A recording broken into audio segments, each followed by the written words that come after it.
Hello साथीहरू, ल हेर्नुहोस् त यहाँ जेम्स हुक्का बारको कप प्रिन्ट पनि भइसकेको छ है। कप प्रिन्ट भइसकेको छ। मैले अनबक्सिङ गर्दैछु अहिले। यो हामीले गिफ्ट दिनको लागि हाम्रो भ्युअर्सहरूको लागि, टिकटक फलो गर्ने मान्छे अनि पेज फलो गर्ने मान्छेहरूलाई गिफ्ट दिनको लागि भनेर यो चाहिँ हाम्रो कप आइसकेको छ है। हेर्नुहोस् त, यो गिफ्ट दिने हो। टिकटक फलो गर्ने मान्छेलाई यो गिफ्ट दिनको लागि यो कप आइसकेको छ। चट्ट बाहिर बस्यो, कफी खायो, टक्क गिफ्ट दिन यो। टोखा 3 भुतखेल साईबाबा चोक नजिकै काठमाडौँ। फोन नम्बर फलानो फलानो फलानो।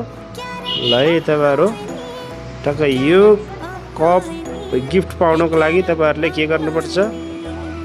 टिकटक फलो गर्नुपर्छ अनि पेज फलो गर्नुपर्छ, युट्युब फलो गर्नुपर्छ है। हाम्रो यो कम्पनीको छँदैछ, गर्नुपर्छ है। त ल ल यो तपाईँहरूको लागि है।